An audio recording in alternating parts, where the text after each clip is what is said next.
Hi, I'm Lisa. In this video, I will teach you some common expressions that native speakers use in a professional environment. You will listen to my conversation with a young man who works in the professional world. He uses a lot of different expressions that I think will be useful for you to know. In addition, we will analyze the way he's speaking. We will analyze his accent so that you can also practice speaking with the standard American accent.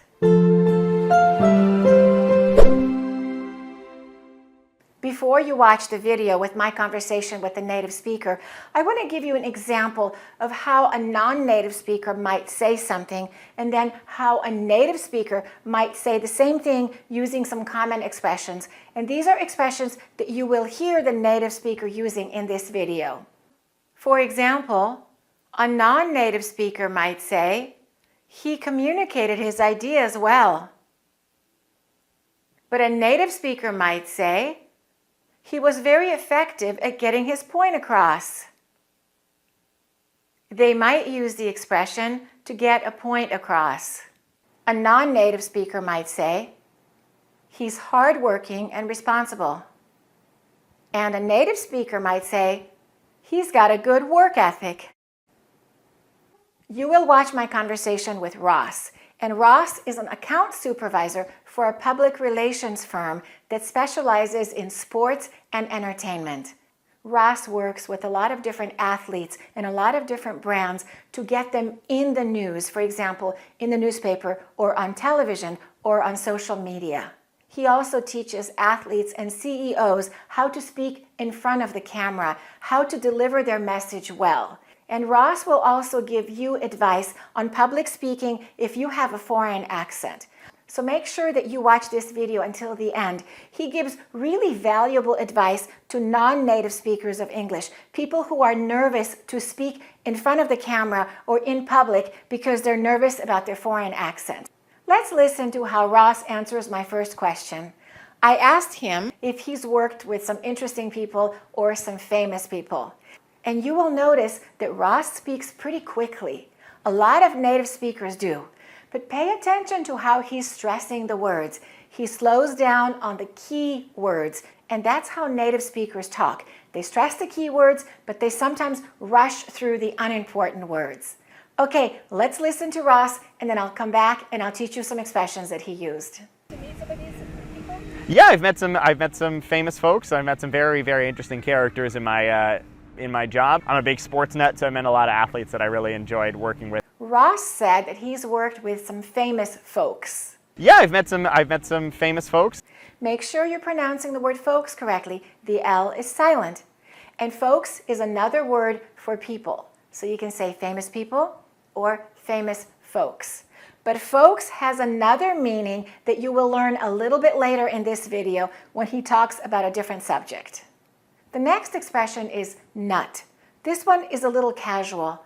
Let's listen to how Ross used it. I'm a big sports nut, so I met a lot of athletes that I really enjoyed working with. Ross said, "I'm a big sports nut." And a sports nut is a huge fan of sports. Someone who's very enthusiastic and almost obsessed about sports. Another way that we use the word nut is to call someone a health nut. Someone who is a health nut is really concerned about being healthy and about eating super healthy. They only eat very healthy food and they don't eat junk food. They are a health nut. Let's listen to how some people use the words sports nut and health nut. I was a sports nut when I was a kid. I mentioned sports because I'm a sports nut. And he's a health nut. No sugar was allowed at home. Let's listen to another clip of Ross where he's talking about his profession. How would one get into this field? The way that you could get into a field like this is to really work on writing and communication skills. The point is getting your point across. So if you have an effective way of talking, that's the most important thing. So if you can write persuasively, if you can write succinctly, that's super important. I would say that's important for any sort of marketing communications field. You sound like a really hard worker. Thank you. I appreciate that. I tried, got a good work ethic from my folks. Listen to the way that I use the word one. I asked Ross, how does one get into this field? How would one get into this field? It's very common to say, how does one, instead of how does she or he. Instead of asking, how should it be done, we say, how does one do that? How does one become a therapist? One simply means someone. Let's listen to the pronunciation of the word point. Ross used it 2 times. Pay careful attention to how he pronounced it. The point is getting your point across. He said, the point is getting your point across. Let's say that again. The point is getting your point across. We didn't pronounce the T, right? Because we connect it and the next word begins with a vowel sound. But before the T, there's an N. Point across. When you get your point across, that means you succeed at making people understand what you want to tell them. You communicate your message well, you get your point across. Some people use their hands a lot when they want to get a point across.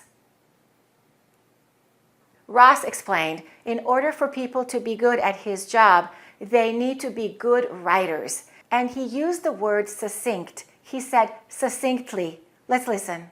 If you can write persuasively, if you can write succinctly, that's super important. He said, if you can write persuasively, if you can write succinctly, that's super important.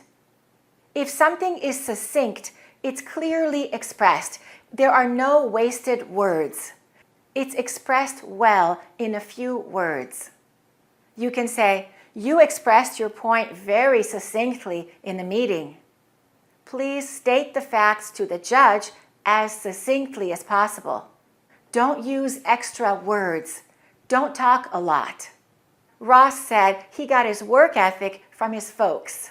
You sound like a really hard worker. Thank you. I appreciate that. I tried, got a good work ethic from my folks. If I say my folks, do you know what that means? That means my parents. So his folks, his parents. Folks means people. But if we use a possessive pronoun in front of folks, for example, my folks, his folks, her folks, that means parents. I'm spending the weekend with my folks. We're spending Christmas with my husband's folks. Let's listen to how some other people used my folks. I came from a middle-class family. My folks got divorced. My folks are from the Midwest, Missouri. And Ross said his folks gave him a strong work ethic. I tried, got a good work ethic from my folks. And work ethic means a belief that hard work is important and that hard work is morally good. So we can say, he has a strong work ethic. He has a good work ethic. He has an outstanding work ethic. He works very hard. And now let's listen to Ross giving advice about public speaking, especially if you have an accent. He gives some very good advice that I agree with. Let's listen to him and then I'll come back. The greatest tip I can give for someone to be effective communicating in front of a camera or in any conversation really is do not sound rehearsed. Memorizing a story that's word for word correct or word for word exactly one concept really loses the interest of the person who's listening because they think that, oh, they've been practicing so many times, you sound like a robot. And especially in a business setting, if you sound like a robot, people think that maybe you're not being serious or maybe you're covering something up.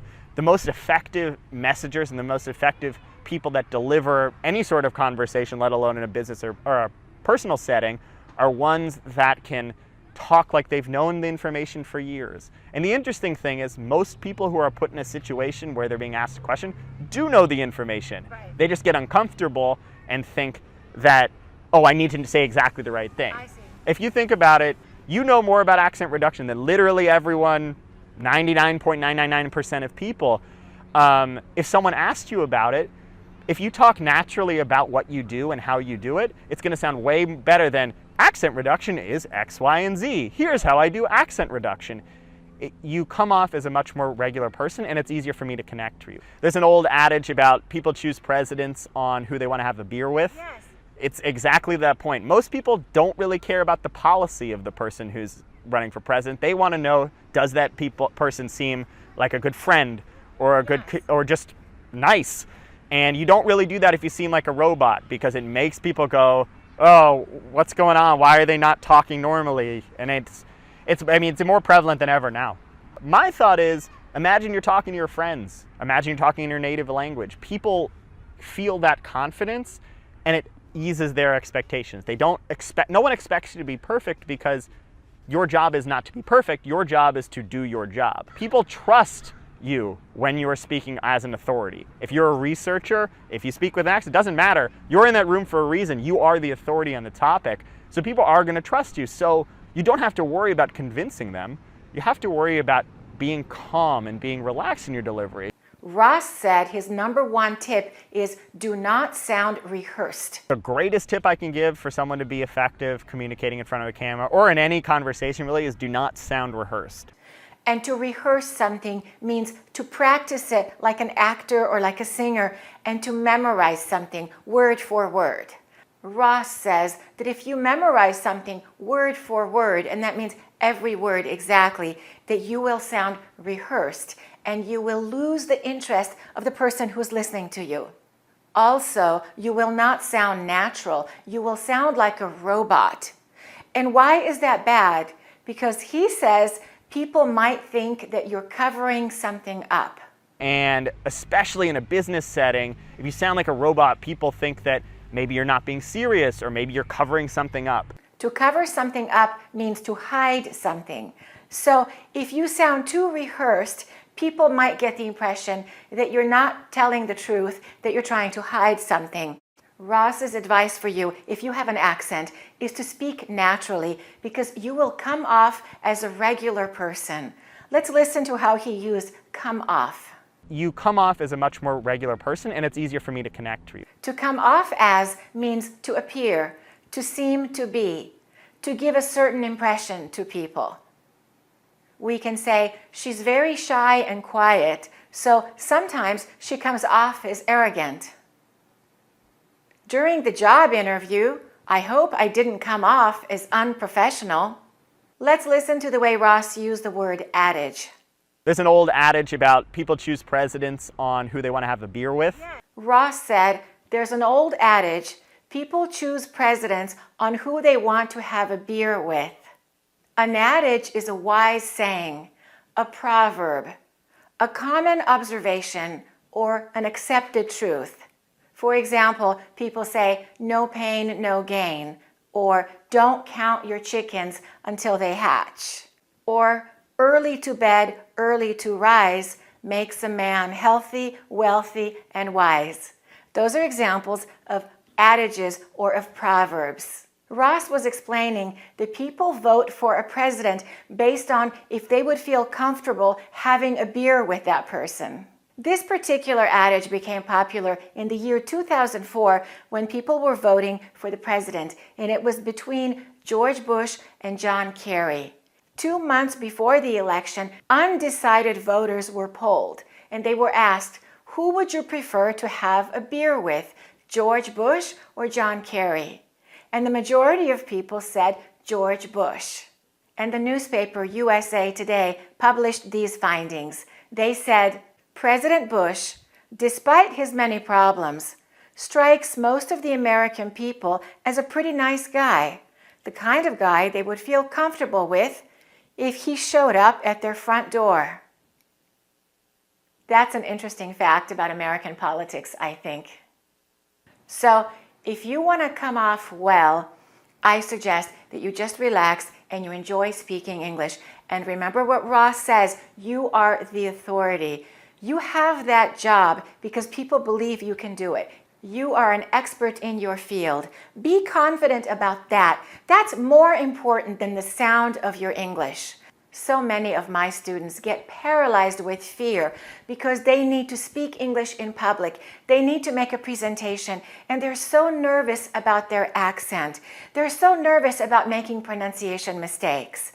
And yes, it is important to work on your pronunciation and your English skills in general. But remember, you are an expert in something. You're educated, you're professional, and if you speak naturally, if you just communicate who you are, even if you're making mistakes, people will trust you. They will see you as a leader. And here is a quote by the American author Henry David Thoreau. Go confidently in the direction of your dreams. Live the life you imagined. So don't let the way you speak English now prevent you from pursuing your dreams. But meanwhile, keep working on your English skills. And remember, slow progress is still progress. If you haven't subscribed to this channel yet, please do so. Thanks for watching and keep practicing your English. To learn all of the rules for a good American accent, you can buy my online video courses at AccurateEnglish.com.